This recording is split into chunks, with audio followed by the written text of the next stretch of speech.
This is the Signal 51 Chronicles.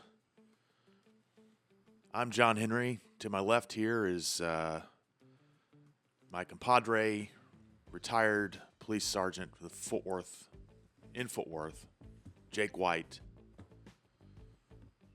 We come to you from an undisclosed location in West Fort Worth, Texas, where the West begins. We are a proud part of the platform of Sunset Lounge DFW, which has all the entertainment options you need. Many. To make it through the day. Oh, absolutely. On the other side of us, across this table, is the Hello. charming and beautiful Ashley. That's so kind. Thank you. Well, you're welcome. You're soaring to new heights with your compliments, John Henry. You're like We've got to stay on Ashley's good side. Yeah, no, you're right. Because if we weren't on Ashley's good side, You would be sleeping still, and Jake would be at home that's correct. doing nothing That's correct. Good point. except for real estate. He might be doing real estate today. I would be doing that, but Yeah, a little break, you know? Yeah. Take a little break. I feel like this is fun, y'all. It is. it is fun. Why when I called him at 11:15 this morning, I should have put it on. I should have actually recorded. That call came in at 10:45. Oh, sorry. I was 30 minutes off. 10:45. I got it. I managed to get here by about 11:15. I Were you should. still in bed?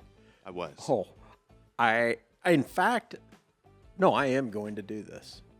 The next time I call you on a weekend, anytime prior to, let's say, 11 a.m., I'm going to record it.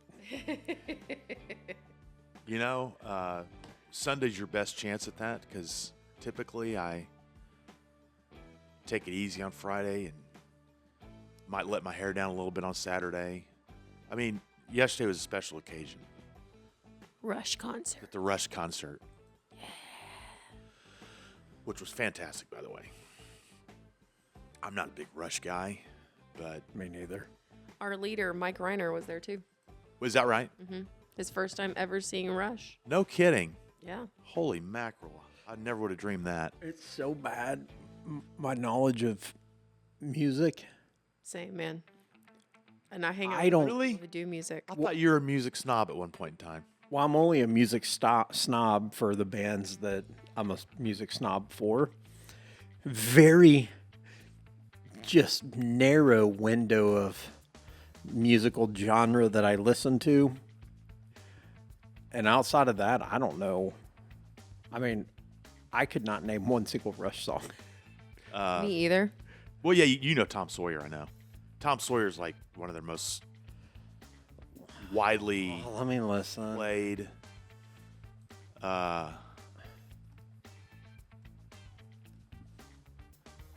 It was really quite a show. Hold on, let me see.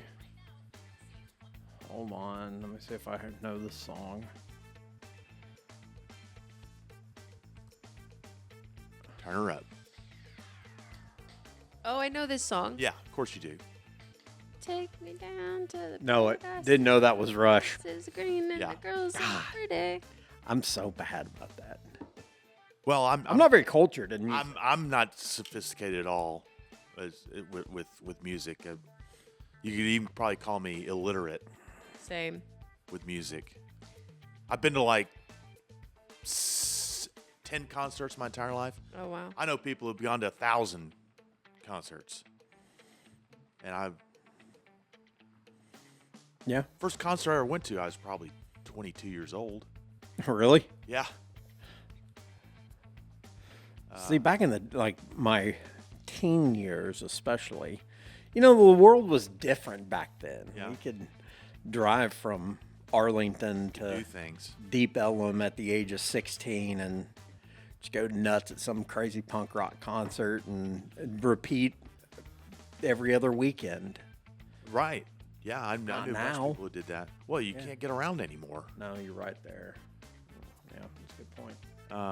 Yeah, no, I got drug along to a Paula Abdul concert when I was probably What 22 the- years old.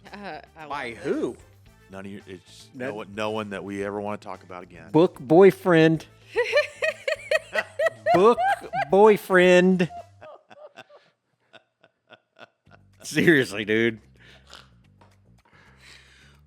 Man, we're going to talk offline about this little escapade. Anyway, that's all I have to say about that.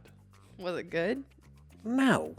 Oh, it's a show. I mean, Was it at Reunion Arena? I believe it was at, if my memory serves me well, I believe it was at the outdoor concert venue in Dallas. Starplex. Starplex. Yeah. Yes. I don't know what it's called now. Dos Equis? Dos Equis. No, it's Starplex again. Oh, it is. Oh. I can't believe I know that. Yeah, it's Starplex again. Oh. Okay. Yeah, I believe it was there. They ran out their contract. It was like a 2-year, 5-year contract or whatever. Was it in the summer? Probably. Yeah, see, I never understood. I mean, Yeah, probably so. the 108-degree concert where you're just sitting out there roasting. And if again, if I remember correctly, I think we were underneath. We were in the seating area. No GA for you, man. No, Book boyfriend. I've sat out in the fields. Heck, I've probably been to 20 concerts in my life, but I sat out on the lawn a few different times at Starplex. Starplex. Last time I was to go see Willie Nelson. That's I think the one and only time I've been there. Willie? This was in circa 2005, maybe. No, Four, this three? was more recent, like right after COVID, right before COVID, probably.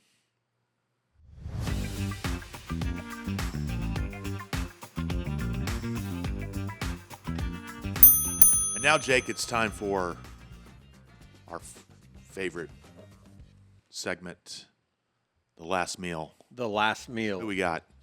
We have John Forrest Parker. John Forrest Parker. Out of Alabama. He was executed on June 10th, 2010.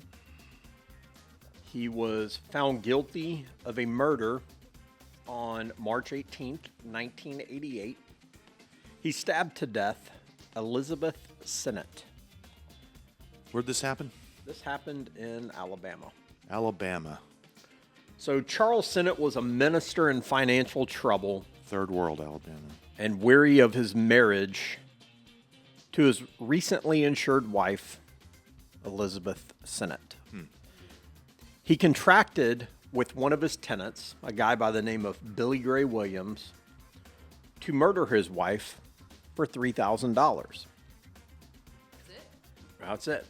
Williams, in turn, hired John Parker and Kenneth Eugene Smith for $1,000 each to commit the murder. Williams gave Parker $100 to purchase a weapon. Parker drove his vehicle to Sinnott's residence while Smith, who was in the passenger seat, sharpened Parker's survival knife. Parker parked his car behind the Sinnott's home, told Dorleen, Elizabeth went by Dorleen, told Dorleen that her husband had given them permission to look at the property as a hunting site, and upon receiving Dorleen's approval, walked into a wooded area with Smith. They later returned to the house and received permission from Dorleen to use her restroom. While in the restroom, Parker put cotton socks onto his hands. He then exited the bathroom, jumped Dorleen, and began hitting her. Parker and Smith hit Dorleen with a galvanized pipe and stabbed her while she pled with him not to hurt her. Consistent with their plan, they broke the glass in the medicine cabinet and took a stereo and VCR to make the assault look like it was done during a burglary. Parker and Smith were both convicted of capital murder. Although the jury returned a verdict of life without parole for Parker, the trial judge sentenced him to death. Smith is still awaiting an execution date. However, as I said, on June 10th, 2010, John Forrest Parker was executed. His final words, quote, "I'm sorry. I don't ever expect you to forgive me. I'm really sorry." And for his final meal, Yeah, what do you have going? It smells good. John Forrest Parker had fish and chips. So today, we are consuming what I would say is some of the finest fish and chips in Fort Worth, if not the finest, No doubt. from Zeke's. Zeke's. It's an institution. It is. It's a Fort Worth institution. And so to that, we shall... How they feel about being affiliated with the last meal. I don't know. Well, that's just where we ordered them from. We could have ordered them from somewhere different. Long John Silver's. Long John Silver's. God, we didn't do that. All right. I'm not against Long John Silver. I'm not feeling it after KFC last time. No. No, ma'am. Y'all, this is fantastic. Oh yeah, Zeke's. It's a staple. Crazy good. It is a crap. Fort Worth staple. Oh man. I'm from Fort Worth. I've never eaten here. And holy moly. This is, okay. Y'all remember how Chili's used to be with their crispers? Yeah. That's how this is. Yeah. And to the haters that said it's rude to eat on a podcast, This is a whole segment. this is the segment. This is the reason. We are rating death row inmates. Last meals. There's some people out there that if they had nothing to bitch about, their life would be turned upside down. That sauce is amazing. You had the hush puppy? Even their French fries are pretty dang good. Oh yeah. Yeah, that tartar sauce they have. It doesn't taste like tartar sauce. It tastes better. Holy moly. This is definitely top 2 on my list. So did you guys? Oh yeah, top. Okay, yeah. Danny's Euro, and what are you grading this? 8.5. 8.5. Timothy McVeigh's chocolate mint ice cream was pretty good. If you were condemned to die, are you getting a last meal? Well, we're in Texas, so no. But That's right. No last meals in Texas. what would your last meal be? I think we've all already had this conversation, but We did. But would Y'all were you, like would you pizza. get one? well, I'd like to. I mean, why not? If it were offered. All right. Well, the last time we left our captivated audience, we were having a conversation with the Honorable Judge Jason Charbonnet Correct. regarding the case that we examined a month ago, involving the Hummel family and John Hummel's murdering his father-in-law, his wife, his 2 children, and an unborn child. Horrendous crime. And we will continue that conversation now. So take it away, Jake. Okay, so you guys get the clothes. When is it that you learn that the bodies inside the house, they didn't die by a fire? So we didn't know about Clyde and Jody for, it was a day probably, but we knew about Joy within about 2 hours after the ME's office took her, because they called us and said she's been stabbed multiple times, and she didn't die from a fire. And so we knew right then we had a capital case. Now, whenever they took her out of the house, they wheeled her by us, and she had been in like the reason she didn't get burned was because there was a whole bunch of laundry baskets on the floor, and she had like curled up inside this laundry basket where she passed. And so there was a lot of heat in there. And so when they brought her out, you still couldn't see anything because she had clothes on. You still couldn't see much. And I guess the body just swelled a little bit where there wasn't like gushing blood and all that stuff everywhere. And the room was just full of stuff as far as you could see. Mm-hmm. So there wasn't an obvious sign because of the way that the scene was in that room that there was, because there still was fire in there. It's just nothing like there was in the rest of the house. Okay. So then you said a day or two later is when I guess you guys hear back from the ME's office on the daughter and father-in-law. Yeah, and that they had been, they were killed by blunt force to the head. Okay. So that brings up more than likely a couple different weapons were used. Yes. Okay. So you get that morning when you're interviewing John, you get his clothes, you go ahead, you Mirandize him, you cut him loose. I mean, you're still in the throes of the investigation. Some of the reports we read says, hey, he kind of goes on his life as normal. He goes to work. I think he picks up his paycheck. The co-workers had no clue that anything had happened. Just kind of business as usual with this guy. No emotion. Zero emotion. Is it during the autopsy when you guys find out that Joy was 14, 15 weeks pregnant? Yes. Okay.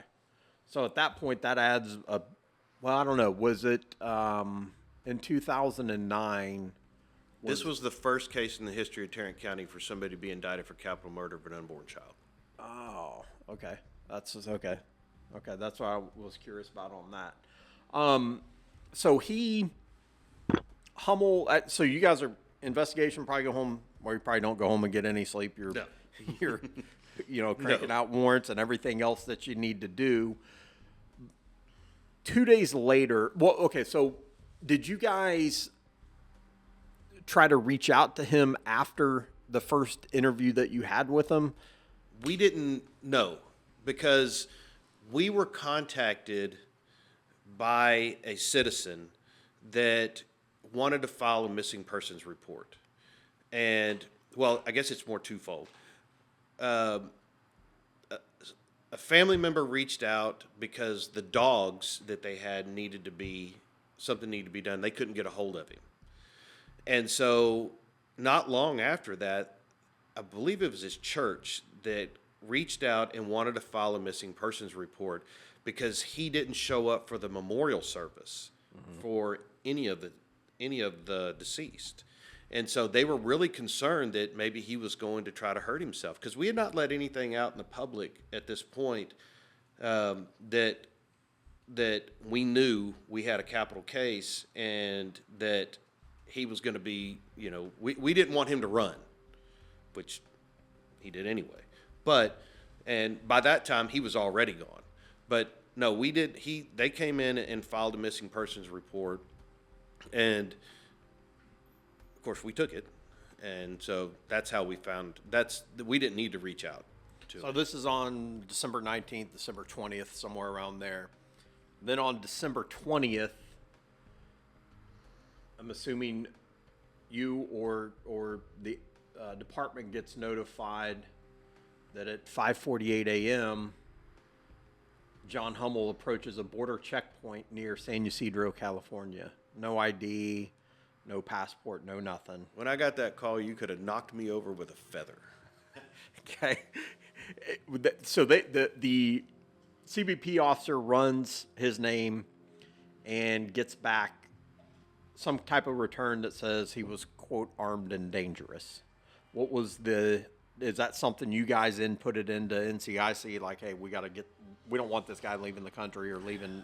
The thought process was that we believed we had enough, even circumstantial evidence, to have enough probable cause to potentially arrest him. We didn't have a warrant in hand.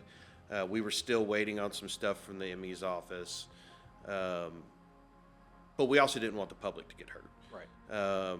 because we had a guy who had allegedly killed, 3 people plus an unborn child.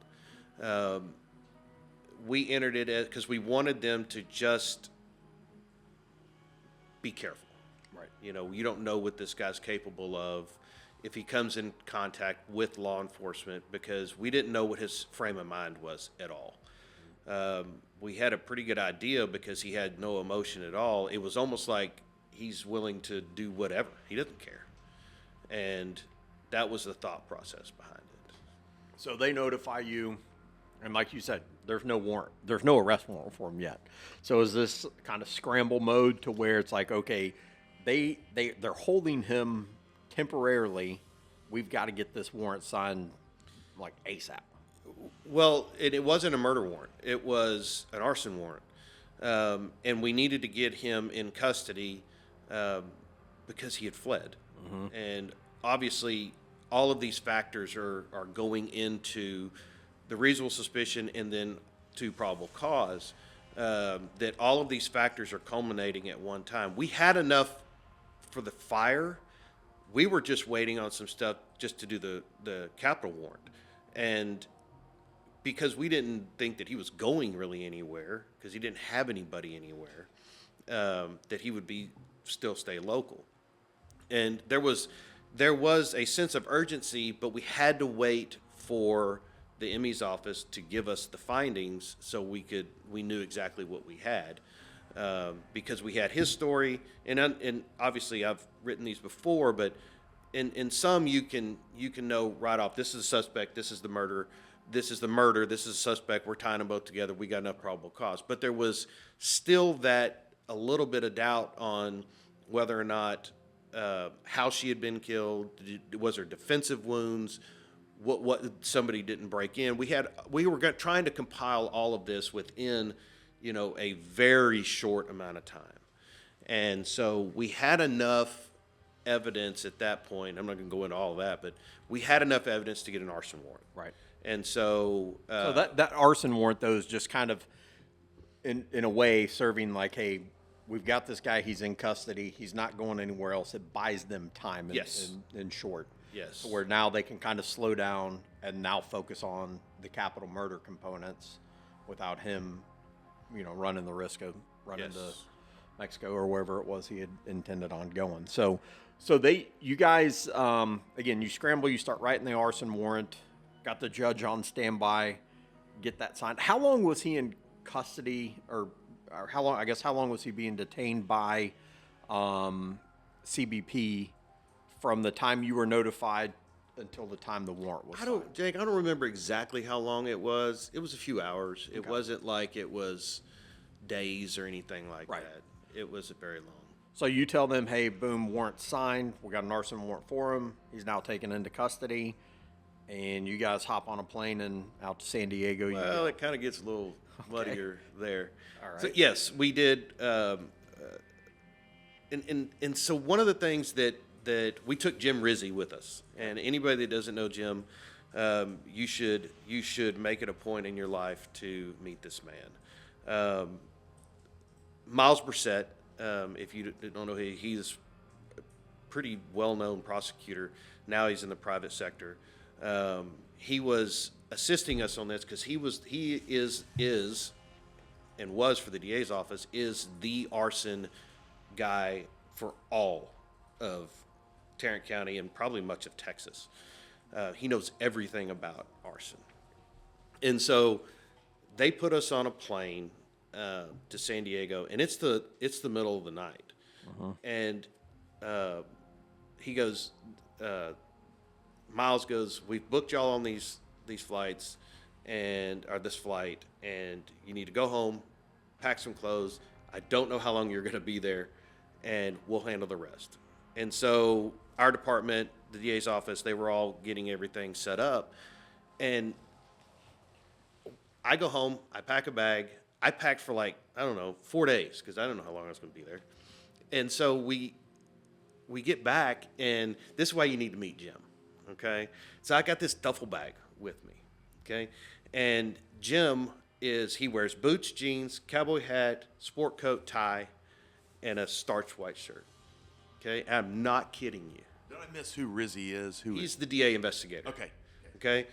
Jim shows up for 4 days, okay, with 4 different outfits. Something this size. Okay.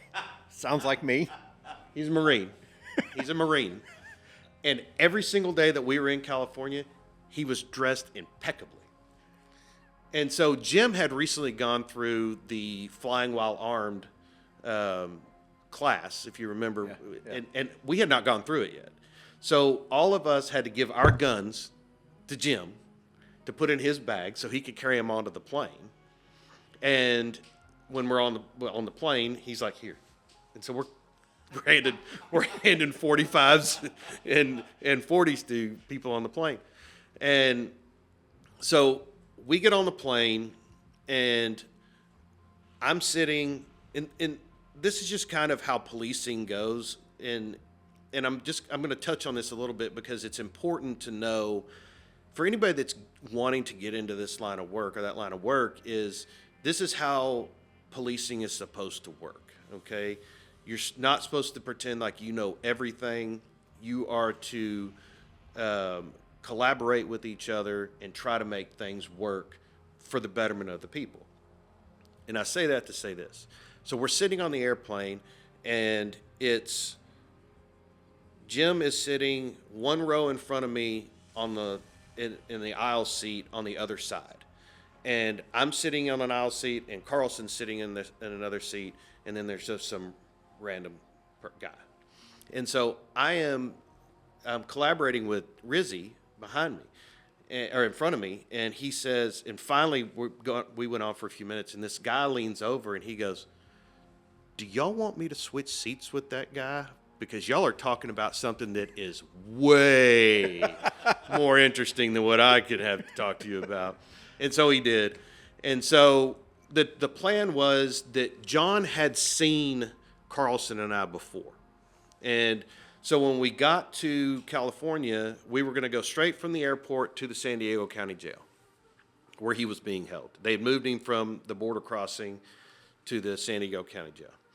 And the deal was, I told Jim, I said, all I want you to do, we're going to send you in first, and all I want you to do is read him his rights and see if he's willing to talk to you.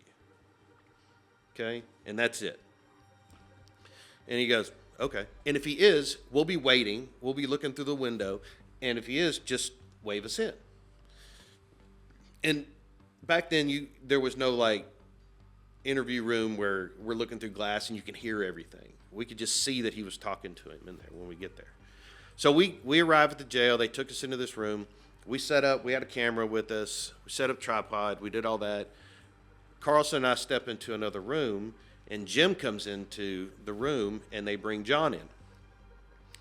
And Rizzy introduces himself, and he says, he reads him his rights, and he goes, do you want to talk to me? And he said, yeah. And Jim was supposed to stop right there. But in true Rizzy fashion, he goes, okay, is there anything you want to say? He goes, yeah, I killed my whole family and burned the house down. Jim doesn't tell us this. He goes, okay, we'll stop right there, waves us into the room. And you can hear Carlson and I reintroduce ourselves to him because we're trying to get everything on tape. And Jim looks at him, he goes, "Hey, John, why don't you tell them what you just told me?" In that nonchalant way. This is just Jim. He's old Marine. And he told us, he goes, "I killed my whole family and burned the house down." And you talk about knocking somebody over with a feather. We didn't know what to say. I mean, we were like, All right, thanks. all right, cut, Honey, I'll be home sooner. But it was such a stark contrast from where we were in Kennedale to what happened out in California. So we start going through all of the entire incident, the entire crime, and we spend several hours with him, and he didn't want to write out everything that happened, because I was trying to get him to write a statement of everything. And so he said, "Can you write it for me?" And I said, "Well, I don't know." So I stepped out, I called the DA's office, and I was like, "Hey, this is what he's saying." He goes, "Just write it out exactly like he says. We're going to use bullet points instead of word for word because you don't want to get into that you left of or the out." He goes, "We're going to do it in bullet points. He'll initial after each one of them. Those are his statements." Fine. So we do. So we get. Do you want me to keep going? Oh, yeah. Okay. We get through the whole crime, and we said, "Well, John, what weapons did you use? What did you use?" And he was a samurai, one of those cheap samurai sword type guys. Yeah. And so he said, he had him on his dresser or something, and he used one of those, and it was so dull it couldn't do anything. But I think he was able to penetrate her with it, stab her with it a few times. And he originally had got a kitchen knife from the kitchen, and that's how he started the crime. And he said she fought like she was being killed. I mean, he goes, it was bad. He goes, we fought. There was fists being thrown. There was everything. So she fought for herself and for her kids at that time. And he goes that he used a baseball bat that he had in the house to kill the Clyde and Jody, and I believe he did use it on her too. And then he set the house on fire by putting toilet paper rolls next to each of them and lighting those off, which hence no point of origin. So I told him, I said, "John, where did you do with the weapons?" Because we didn't see any. We didn't have. We'd already been. They had the scene processed, and he said that he threw them in a dumpster in Arlington. Mm-hmm. And I was like, "What?" It's like, "Well, where?" He goes, "I don't know. It was over off of, I think he said it was Division or Pioneer, behind an auto parts store." So I called Worthy, and I said, "Run code," which means lights and sirens. This is where we believe that these weapons are being were dumped 2 days prior. And he goes, "Okay." So he goes out to Arlington and starts going up and down the road looking for an auto parts store. So he goes to one and looks in the dumpster, nothing. He goes to another one, looks in the dumpster, there is a bag in there. So he pulls the bag up, out of there, opens it up, and there's all the murder weapons. Get this. The next building over, the trash truck is there. Oh my God. Got there in the nick of time. A bat, several swords, a dagger, and a kitchen knife is what. And we matched the kitchen knife to the block that was in the kitchen. Oh, wow. So that's how lucky we got in recovering the weapons and recovering the all of the stuff at the scene. Everything fell into place on it pretty much the way that it was supposed to. And we spent several days in Oceanside, and we found out that he ended up in California because he was in the Marine Corps, and that's where he was stationed. How did he get there? Drove. He drove. They had a van, and I don't know, guys, but it might still be under lock and key in California, and he's already been put to death. But we kept it in California since 2009 to the day I retired. It was still there, in their property lockup facility that they hold cars and stuff in. Did he say anything about motive? So the motive was, and I'm glad y'all are all sitting down for this, because he had found another girl. No way. He did. Whoa. The problem was the other girl really didn't know that he wanted to be with her. And they had some interactions. Dudes and their chicks. Yeah. They lose their freaking minds over it. Well, they had some interactions, and she didn't want to be with him. They had some interaction, but and I'll let you discern from that what you want. But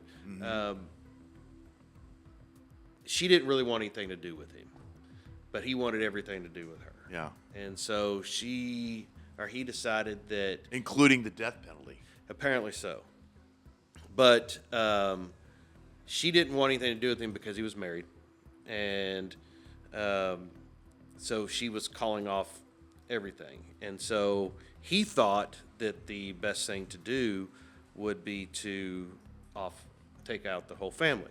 Well, there's very little reporting on another aspect of the case. And until we got back from San Diego, we were doing, and on big cases like this, and in most cases, you're going to do some follow-up investigation. You're going to find out like where he worked, his friends, all that kind of stuff. So we started diving into that, and we found out that he worked at a hospital as a security guard down in Johnson County. And so just as part of the follow-up, we went down there, and we started talking to some of the staff, and we found out that he was not a very well-liked guy down there. They thought he was very odd, he was just an odd guy. And people stayed away from him because he was kind of invasive in some questions and stuff. And we talked with, I think it was the hospital administrator at the time, and they said that he had been caught on one of the computers in one of the doctor's offices, which was like completely against the rules. He had the keys to the offices so he could make sure that everything was okay. So we went and met with the doctor that apparently he was, the office he was in, and we asked him, we said, what computer was this guy on? And so he showed it to us. And we said, do you mind if we take it with us? And he said, will I ever get it back? And I was like, sure. And so he goes, okay. And I mean, if it doesn't have anything on it, we're going to give it back. I mean, if it's evidence after the trial's over, then the judge can award it back to you. There's no reason for to keep it, you know. And so we took it, interviewed some more people. We took it down to the Tarrant County Computer Crime Lab, and I think they sent it to. Did we take it to Secret Service? I think we took it to the Tarrant County Crime Lab, and they analyzed it, pulled everything off of it, and they called us, and they were like, "You need to come down here." I'm like, what? And so we go down there, and we sit down, and he starts showing us this stuff. There was searches on how to kill somebody with rat poison. Oh, man. How to kill somebody with this, how to kill somebody with that. And we figured out through the interviews, through everything, that he had tried to kill him about 3 days prior. What?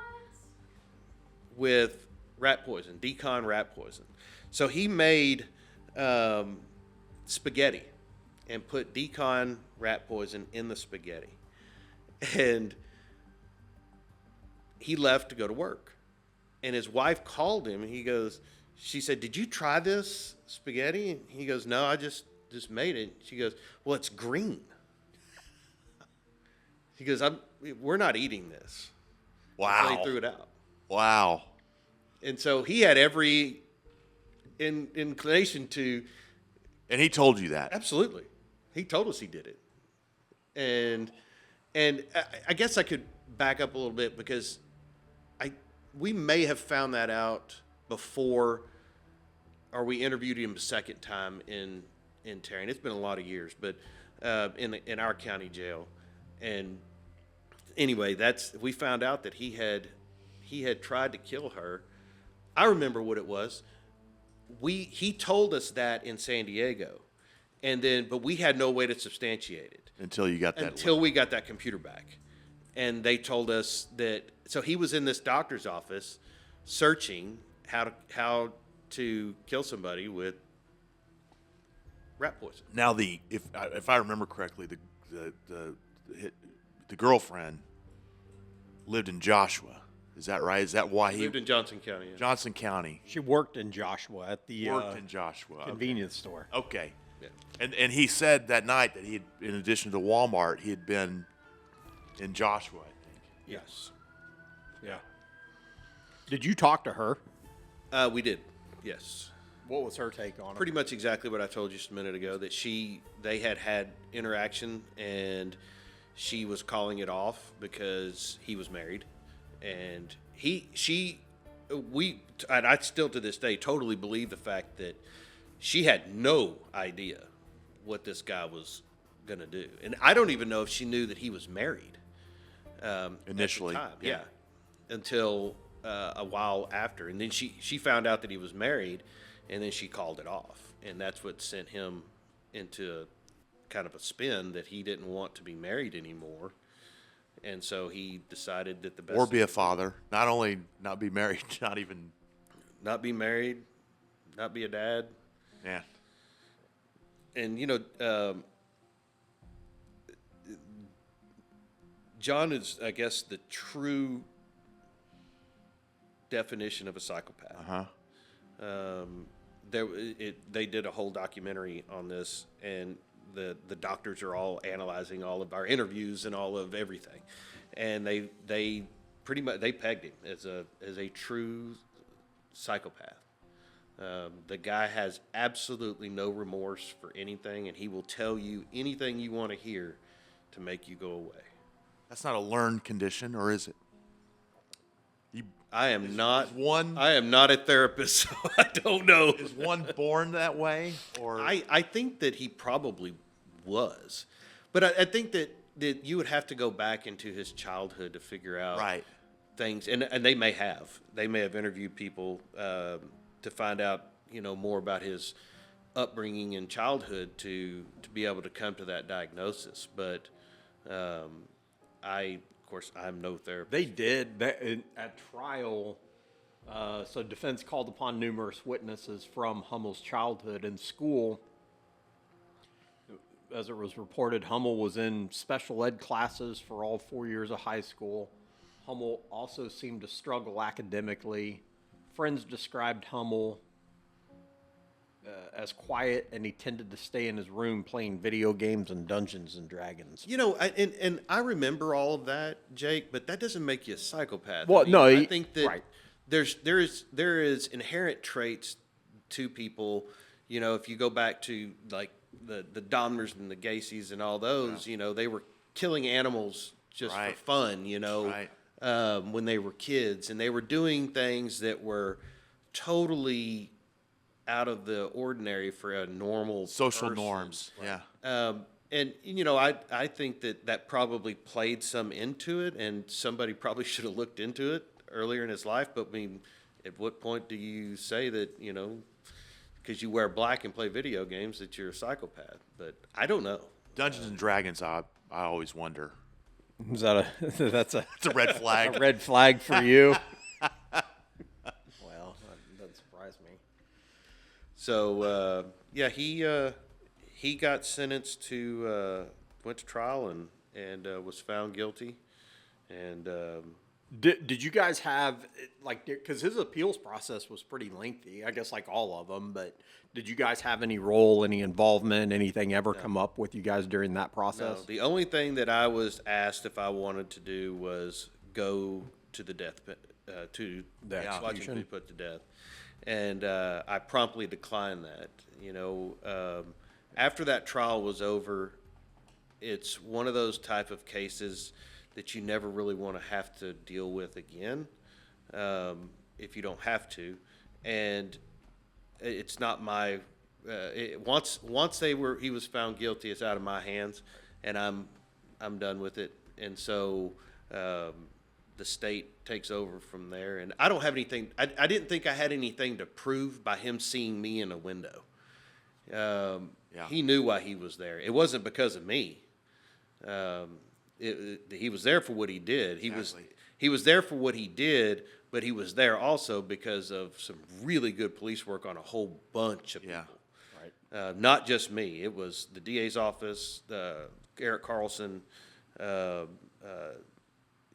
These guys that put in this work on this case deserved, every single accolade they could have. You could give them, because to put somebody away for forever for something like that he did is a true testament of collaboration and police work through, the Fort Worth Police, Kennedale Police, the federal government, the county, the sheriff's office. Everybody worked seamlessly through this, and I can remember dictating from San Diego to one of the DA investigators exactly what we knew and he's writing the capital murder warrant to get him back to Texas.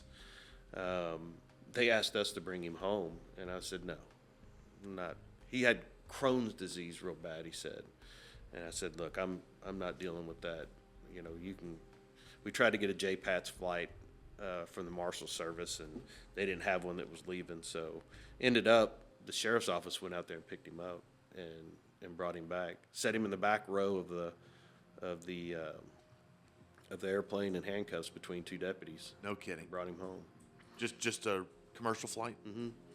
Yeah, I probably would not have done it that way, but that's the way that the DA's office wanted to bring him home. But I mean, it's the fact is that he got back here safe to face justice, and so he's no longer with us. So, I mean, as being a law enforcement, a detective, a case like this is kind of like a career capstone, right? I mean, it's a big case, solved, did everything right, but at the same time, you live with it. I would imagine you're like, I don't ever want to do this again if I don't have to.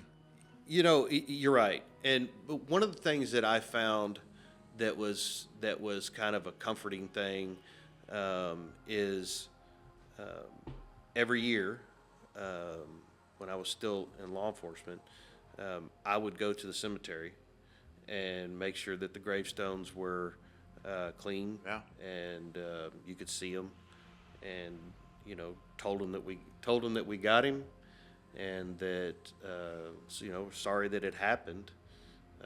When you work in a small town, you get to know a lot of these people on a personal basis, and they're very happy and proud that you were able to do what you did.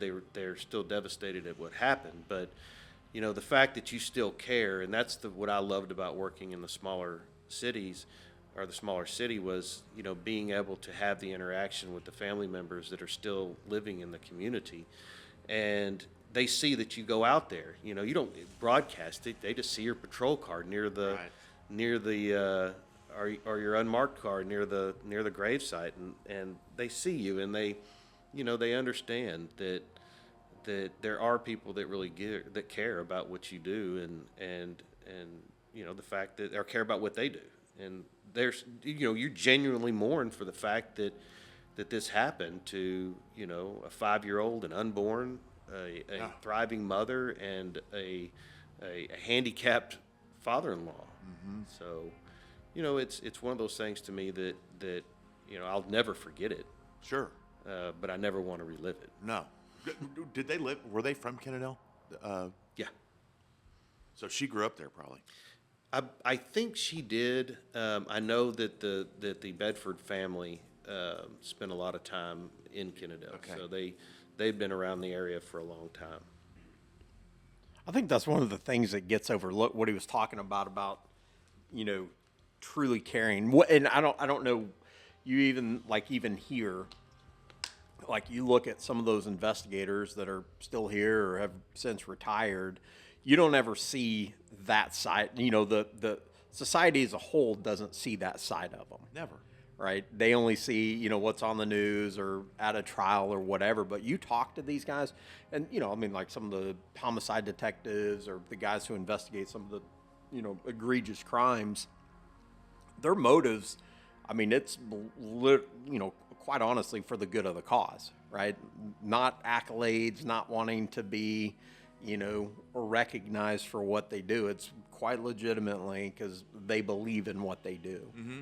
And their motives, like seeing that behind the scenes is always a cool thing, especially when you get to talk to them, kind of like we're doing today, right? To where you realize, you can breathe, there's an element of comfort knowing that, those are the people that are enforcing, investigating, kind of looking out after everyone. So kudos certainly on a job well done. I mean, it was one of the most horrific cases, in the last, in Tarrant County as a whole, and how quickly you guys put that together. I mean, it takes, obviously the experience, the training, the wherewithal to realize, hey, something was a foul. And, if you think about it, he was only out. I mean, he was in custody within 48 hours. I mean, that's a quick turnaround for something that horrific. So, good job on that. And I think that should about a wrap on this case. Yeah. Yeah. So what's next for you? Just judge life in it. And I really enjoy what I'm doing now. It's a very rewarding career. It kind of seamlessly put me into this job, and I really enjoy serving the people of Tarrant County, especially in the Southwest. It's where I grew up, and so it's a lot of fun interacting with all the people, and we're trying to do good things as far as that goes too, and there's no accolades to me. Don't look for that. That's not me. So I will be there as long as the people will have me, and but it's one of those things where you don't overstay your welcome. So kind of what's the day-to-day like for not every state has a justice of the peace role. Kind of what's the day-to-day that you do? We hear twice a week. I hear the evictions for all of Precinct 6. So if you get evicted, you don't pay your rent, or you do something wrong in a house that you're living in, they'll file a case to have you evicted out of property. Debt claim cases where people don't pay their credit card bills. You get a car repoed and you didn't pay for whatever you owe on it, they'll file it in our court, up to $20,000. And driver's license suspensions, handgun license suspensions. We do small claims. Think of Judge Judy on that on that end of it. That's fun. You get to being a JP is a little different than being like a district judge or anything like that, because we have a lot of leeway and we can move the case forward, and like I can ask questions of witnesses and defendants and plaintiffs, where normal judges, they really don't get involved in it. They just are the people that make sure the case moves smoothly and have to make a decision on certain things. But we actually get to have that interaction and help move the case along. We can't give legal advice to anybody, but we can always ask questions to make sure we're making the right decision in the case. And you hope that you make the right decisions. Obviously there's going to be people that aren't going to be happy with it, but it's still one of those jobs where you're trying to do the best you can for the public at large. I mean, you're their first line, in a JP court, and they're just looking for some satisfaction and justice in a small scale, not in a big giant scale. Very cool. All right. Well, that's Judge Jason Charbonnet. Get it straight. The Honorable Charbonnet, Jason. Just Charbonnet. spit it out. Charbonnet. All right, that's it for us for today. We Check us out on the social. Oh, go ahead. Sorry. Yeah. Well, thank the judge again for joining us. You're welcome. Gave us some good Thank you for stuff. having me. And yes, check us out, subscribe, and all that stuff on the socials. You can find us at Signal 51 Chronicles, Sunset Lounge DFW, and anywhere else. Thank you, guys. See you. Thank you.